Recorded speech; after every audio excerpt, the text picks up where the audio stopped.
la emergencia de la izquierda tiene que ver mucho con eso en la década de los 60, por ejemplo, ¿no? El fortalecimiento de los espacios sindicales, de las organizaciones sociales, ¿no? Que finalmente quebraron el Estado neoliberal en el país, ¿no? Y luego, bueno, hemos tenido pues el retroceso pues que ha significado finalmente el neoliberalismo, que es un tema muy complejo, un proceso muy complejo, pero que ha significado durante toda la década de los 90 la pulverización de organizaciones sociales, de partidos políticos, la debacle de la izquierda. Entonces, y cuando pensábamos que todo estaba abajo, ¿no? Cuando pensamos que ya todo estaba derrotado, tenemos además una educación muy mala en el país, ¿no? Y entonces, bueno, mucha gente decía, bueno, aquí la izquierda ya ha sido derrotada para siempre, el modelo neoliberal es hegemónico y va a estar siempre en el país, no hay otra forma de reaccionar. Yo creo que si es que somos un poco más perceptivos, empezamos a ver una lenta reconstitución de organizaciones sociales y movimiento popular, que está muy relacionada con procesos de formación, de educación o de autoeducación por parte de distintos sectores, ¿no? Por ejemplo, sectores de la Iglesia Católica Progresista como la Compañía de Jesús, pero también sectores alrededor de ONGs y movimientos sociales que resistieron el embate neoliberal y que plantearon otras miradas alternativas, por ejemplo, al modelo neoliberal vigente. Y yo creo, por ejemplo, en las últimas elecciones incluso hemos visto cómo hay como una especie de reacción a la hegemonía del neoliberalismo, ¿no? A veces simbólica, como en el caso de Lima, ¿no? A veces real, por ejemplo, como en el caso de Cajamarca, el movimiento social y además la base política que tenía, ¿no? Un gobierno de izquierda, ¿no? Que para muchos sectores de izquierda radical, ¿no? Como el gobierno de Hoyo Santos. Pero hay reacciones, o sea, no es que estamos nosotros ya pensando en que ya, bueno, acá hay un proceso de debacle, no hay posibilidad de reacción. Es un proceso contradictorio y bastante interesante, ¿no? Creo finalmente que incluso la hegemonía ideológica, ¿no? De todo este modelo neoliberal está puesta en cuestión en este momento, ¿no? Cuando podemos leer un poco más lo de Conga, ¿no? Cuando vemos la reacción que eso generó no solamente en la población de Cajamarca, sino en amplios sectores del país, podemos ver que hay una reacción ante el modelo, ¿no? A ese modelo extractivista, ¿no? Y cuando, por ejemplo, yo he estado el año pasado en Bolivia, en el Foro Panamazónico, y había también una reacción de sectores indígenas contra el neoextractivismo que podía significar Evo Morales, ¿no? El gobierno de Evo Morales. Sin quitar el mérito a estos gobiernos que, si bien tienen una base neoextractivista, no han podido superar eso, no han podido superar ese tipo de modelo de desarrollo, también han significado en América Latina avances importantes en sectores populares, ¿no? Y una reacción ante una hegemonía que ahora, como digo, está puesta en cuestión. Entonces, hay que tratar de ver de una manera un poco más analítica, tratando de ver la complejidad de todo este proceso, las contradicciones de este proceso, la forma como, a partir de cuestionamientos a los discursos imperantes, ¿no? Educativos, ideológicos, políticos, ¿no? Económicos en el país y en los países de América Latina, cómo se van cuestionando esto desde experiencias educativas también, ¿no? Y creo que hay mucho que valorar en la intervención de las ONGs, de movimientos sociales que tienen procesos de autoformación, de sectores de educación, tanto superior como estatal, ¿no? En pequeños sectores que todavía resisten en las universidades públicas, importantes en la medida de que abren nuevas vías de discusión y de debate sobre alternativas a este modelo. Entonces, hay cosas muy interesantes que hay que ir rescatando y que hay que tratar de enlazar más bien. En esa disgregación, esa desintegración que hemos tenido en la década de los 90, está la debilidad de una propuesta alternativa. En la integración, creo yo, en la formación de líneas estratégicas de acción que tengan que ver como base fundamental el tema educativo, creo que va a estar la respuesta y la recomposición del movimiento social.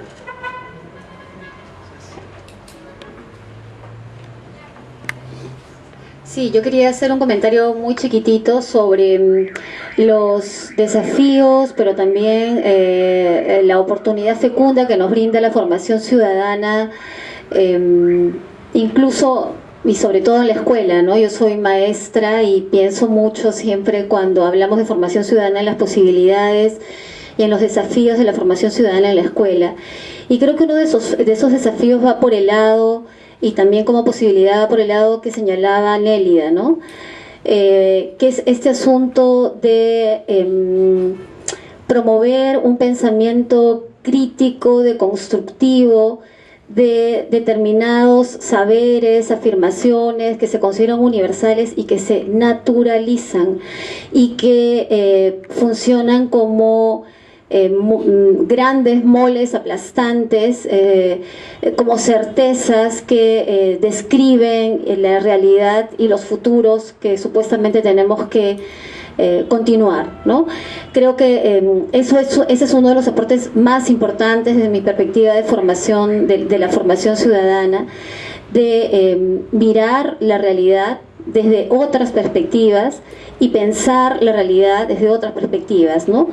Se habla mucho, por ejemplo, de crecimiento económico. Hemos mirado en los últimos años en nuestro país el terror a que no se crezca económicamente, el terror a que determinado candidato plantee una determinada propuesta económica que ponga en tela de juicio, en riesgo el crecimiento ascendente de la economía peruana, ¿no?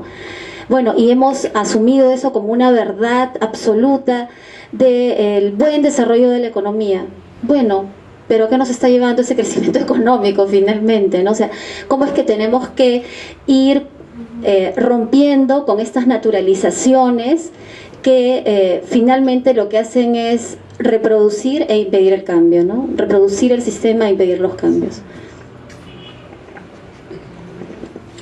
Bueno, esto...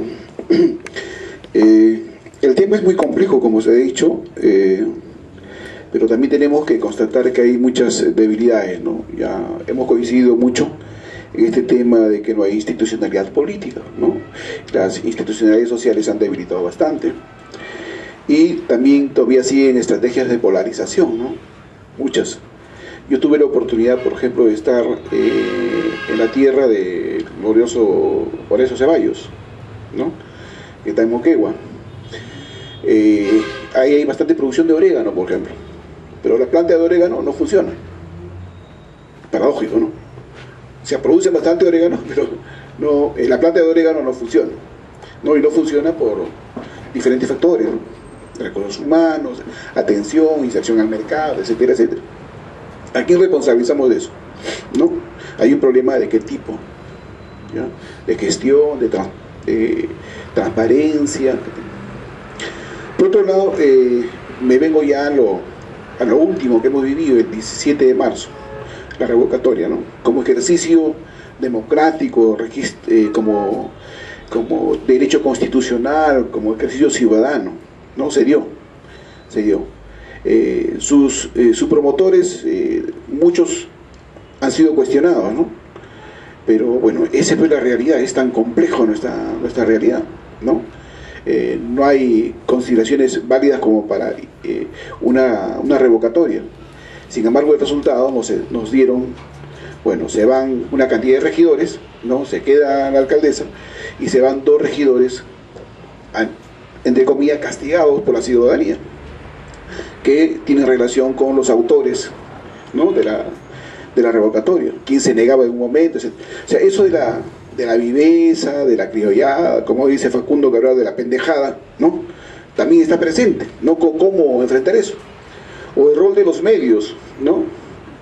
Cuando vino Fabre, dice que lo primero que preguntó cuáles son los 2 principales programas más populares en Lima, o medios, ¿no? O programas y medios. Uno dijeron, bueno, la gente que lee más, el Trome. ¿Qué produce el Trome todos los días? ¿No? Todos sabemos, ¿no? Pura basura. ¿Y qué te produce la TV? ¿Cuáles son los que tienen mayor rating, no? A fondo hay sitio, los programas de 9, el 4, todo basura. O sea, ¿y quién ve eso? Los jóvenes, y muchos de nosotros acompañamos, ¿no? Entonces el tema es más complejo, ¿verdad? Y también otro tema, el discurso, no solamente de derechos. Creo que Cristóbal reflexionaba también que hay que asumir el tema de las obligaciones y más, del compromiso que debemos tener, no del discurso, ¿no? El compromiso, o sea, asumir derechos, perfecto, asumir deberes igual, o sea, para que sea ciudadanía, ¿no es cierto? Y el otro tema del compromiso con la sociedad, no hablarlo, no comentarlo y después hasta el día siguiente. No sé, hay temas que habrían que, creo que profundizar que nos permita más entender este tema, que es muy complejo, pero en sí la ciudadanía sí nos lleva pues a considerar el tema de la política, el tema del poder o la socialización de la política, como dicen algunos, ¿no? Bueno, gracias.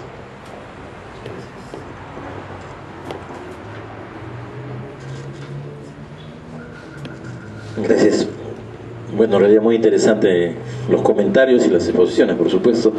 Yo creo que el tema de la educación cívica es un tema que está vinculado a algo más amplio, que es el aprender a convivir, ¿no?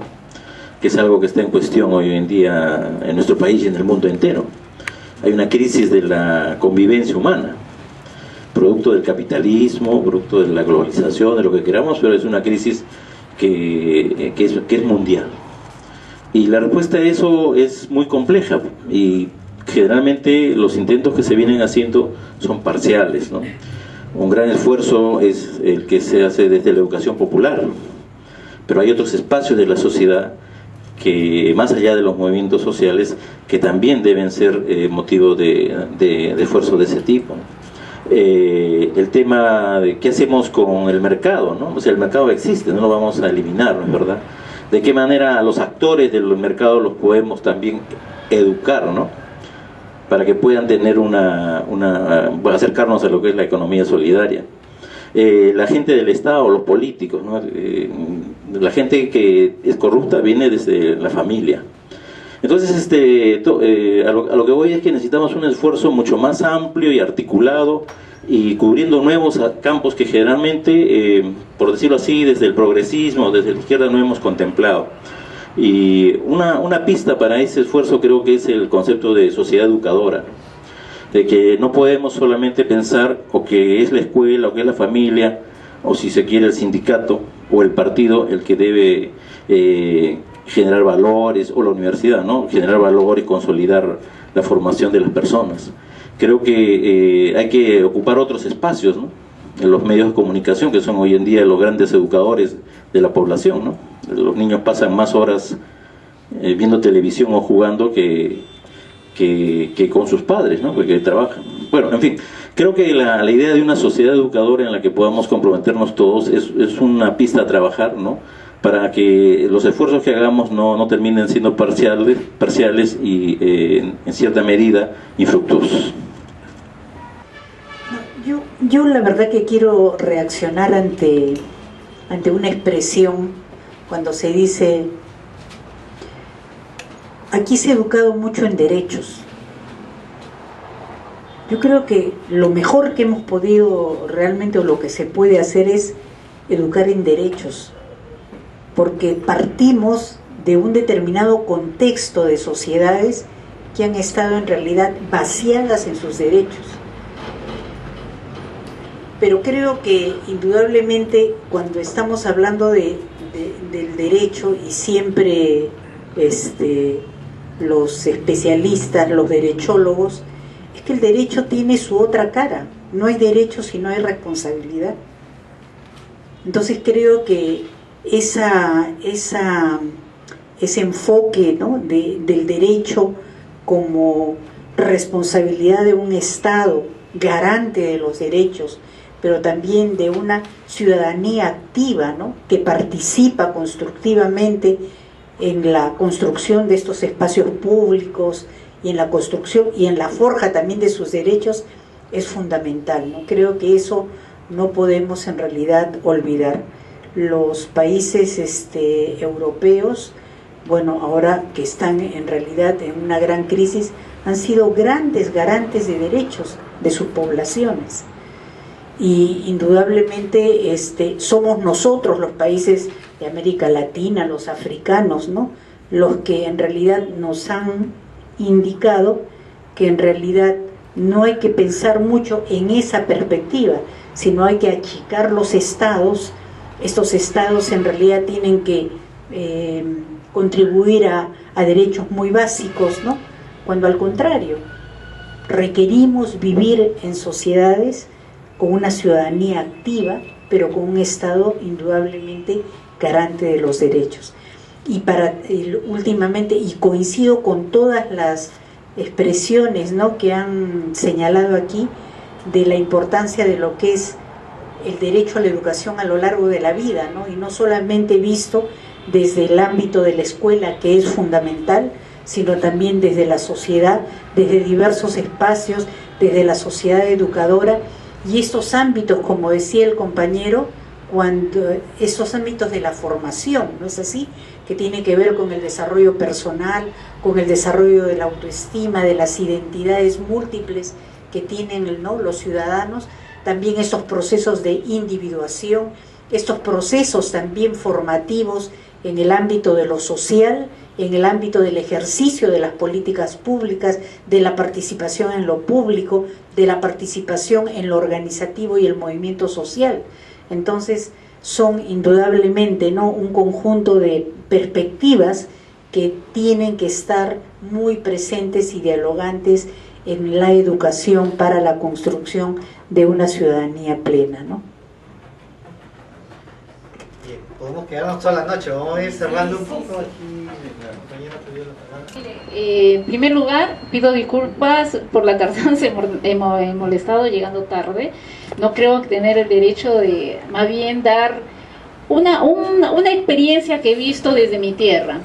Yo en realidad estuve en todo el proceso de Conga y me creo en derecho legítimo de decirlo, porque también he sido una de las personas, igual que muchos ciudadanos de Cajamarca, hemos unido nuestras fuerzas y yo no pertenezco a ningún partido político.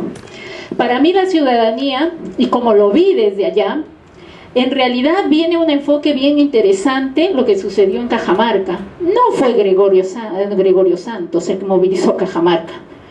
Yo soy testigo de presencia cuando se reúnen los líderes.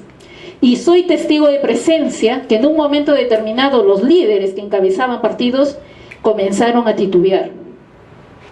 Pero son los comuneros y la ciudadanía que, como nosotros no pertenecemos a ningún partido político, decidimos: nosotros no somos Gregorio, nosotros no somos Marco Arana, nosotros somos simplemente ciudadanos que queremos ejercer un derecho que es el derecho a nuestra salud. Ese derecho nos ha movilizado, más allá de pertenecer a Gregorio o no pertenecer, porque yo le soy sincera. Yo, por ejemplo, tengo mis dudas y tengo algunas cosas que yo pues le doy la razón, pero otras sinceramente no me las como. Pero en ese momento simplemente todos teníamos una consigna. Incluso muchas veces nos cogíamos en la plaza de armas y decíamos en grupo: no, pero está llevando Gregorio. Y muchos comenzábamos a conversar: pero no es por Gregorio, tengámoslo en cuenta. No, que ahora va a lanzar el partido. No, no es por Gregorio. Gregorio puede hacer lo que él quiera. ¿Tiene derecho a fundar un partido? Lo tiene. Marco Arana lo tiene. Pero nosotros no somos ni Gregorio. Nosotros estamos por nuestra ciudadanía, porque creemos que nuestros derechos se están violentando y los hemos hecho nuestros. Ahora viene la duda: ¿por qué no vamos? Y yo en eso sí quiero decir: ¿por qué no vamos o no pertenecemos a un partido político? Lamentablemente porque la clase política en el Perú se ha desprestigiado. Nadie quiere pertenecer en primer lugar porque ha habido muchas decepciones en los partidos políticos. Venden una ideología que las cabezas mismas no la respetan y no la defienden. Al final dan ellos el doble discurso. Son ellos los primeros que no se mantienen fieles a sus ideales. Por eso es que muchos ciudadanos optamos por no inscribirnos a partidos políticos. Pero eso no significa que no tengamos claro cuáles son nuestros derechos y cómo debemos de ejercerlo, y que sintamos realmente que sí debemos en algún momento. Más allá de eso, a lo último que quiero terminar, porque también he trabajado en zonas rurales y en la selva, sí estoy convencida, y eso lo digo porque antes yo no era realmente, yo he sido una ciudadana urbana, y cuando no llegas a las comunidades rurales, muchas veces no conoces quién llega allí. Pero sí debo de decir que después de haber experimentado el trabajo en campo y haber tenido contacto en las zonas rurales y de la selva, he visto que las ONGs y muchas organizaciones populares están y siguen haciendo trabajo ciudadano, y sin ellos no se hubiera podido hacer mucho. Realmente yo lo veo como una fortaleza continua, incluso para la educación popular rural. eso lo veo como algo muy bueno. Lo que sí, para mí, de mi experiencia incluso de Caso Conga, y que soy cajamarquina, es algo sí que de repente la educación tendríamos que enmarcarlo en medios de comunicación, porque para nosotros mismos era realmente terrible que incluso en mismo Lima se nos considere terroristas y se nos mencione como gente salvaje, y cosa que no era. Los medios de comunicación lamentablemente no dan un mensaje de ciudadanía o respeto a los derechos mínimos, incluso de la dignidad de la población. Quizá en ese lado estamos muy flojos. Lamentablemente eso se debe porque, bueno, ahí hay mucho poder económico y todo el tema, que no voy a entrar ahí porque sería muy larguísimo el análisis. Pero yo sí creo que, igual yo cuando lo escuché al caballero, no sé su nombre, el caballero que, bueno, de camisa amarilla, yo sí estoy de acuerdo que tenemos avances y también tenemos paramos, pero sí avanzamos. Yo sí soy de la idea esperanzadora que debemos de seguir trabajando en las zonas rurales, porque la educación es lo único que hace a la gente abrir los ojos de pronto, y de verdad que eso quizá lo único que yo podría opinar, ¿no? Bueno, muchas gracias. En realidad podemos seguir conversando, hay un cafecito después si quieren también. Podemos seguir charlando, pero ya toca ir cerrando un poco este evento. Y a mí me tocaba esta parte, ¿no? De poder, digamos, cerrar con algunos desafíos o algunas ideas que han surgido a partir del diálogo. Y es una tarea difícil, va a ser definitivamente por concluir, por seguirla trabajando, y que tiene que ver con uno de los elementos que ha salido en distintos momentos, que es el tema de la complejidad de esta situación. O sea, no estamos en los tiempos anteriores donde habían determinadas teorías que explicaban determinadas cosas. Hay cosas que recién se están dando y que no lo estamos conociendo lo suficientemente, ¿no? Hay procesos alternativos que se están generando a partir de lo que algunos llaman una crisis del modelo hegemónico, ¿sí? ¿Qué significa eso? ¿Cómo se come eso? Finalmente podemos decir que hay elementos de base sobre los cuales hay que regresar. Hay un elemento que ha aparecido de manera permanente, que es el tema de la ética, ¿no? La ética, dicho también como responsabilidad. Es cierto y es importante trabajar por la vigencia de los derechos, de eso se trata la educación ciudadana, y ese es probablemente el asidero sobre el cual podemos ir construyendo esto que llamamos desarrollo, que habría que pensar qué significa desarrollo, ¿sí? Lo ético, entonces, como una base para construir ello, y la ciudadanía vinculada al poder. Y entonces es eso, ¿no? El ejercicio del poder de una manera ética, pensándolo no solamente como individuos que me beneficio de determinadas cosas, sino pensando en ciudadanos que somos parte de una comunidad. Y entonces hay ahí todo un tema de una participación activa, consciente, que muchas veces no se da, ¿no? Nos han contado algunas experiencias en las cuales hay poblaciones que fácilmente se manipulan para determinados intereses. Entonces, ¿cómo desde la educación ciudadana trabajar en esa mirada crítica, cuestionadora, en esa desnaturalización, ¿salió bien la palabra?, ¿no?, de algunas cosas que muchas veces ya se dan por hechas, ¿no? El sistema es así y así debe funcionar, ¿no? ¿Y por qué tiene que ser así? ¿Qué otras formas de hacerlo pueden existir?, ¿no? Y en ese sentido la formación no solamente es una formación que ya probablemente no responde a estos tiempos, es una formación que requiere ser repensada, ¿no? Y como nos decían ahí, no solamente desde el punto de vista de los discursos, de la información, de mis derechos, sino también de una mirada más integral, ¿no? Que ayude a ir construyendo esto que podemos llamar una sociedad educadora. Y cuando Carlos hacía referencia a esto de la sociedad educadora, recordaba el proyecto educativo nacional y el proceso que significó esa construcción. Y cuando el amigo nos hacía la pregunta por la participación en partidos políticos, yo decía, y por ejemplo, ¿cuántos conocemos el proyecto educativo nacional?, ¿no? O cosas de ese tipo, es decir, construcciones que son políticas y que vamos trabajando, pero que a veces olvidamos una vez que están escritas. También se ha hablado sobre el tema de los medios de comunicación, y creo que ese es también un desafío interesante para la educación ciudadana y para el desarrollo de nuestro pueblo. ¿Cómo trabajamos desde ahí? Y no solamente a nivel de los grandes medios de comunicación, sino también desde las experiencias más locales, desde las experiencias más concretas, ¿no?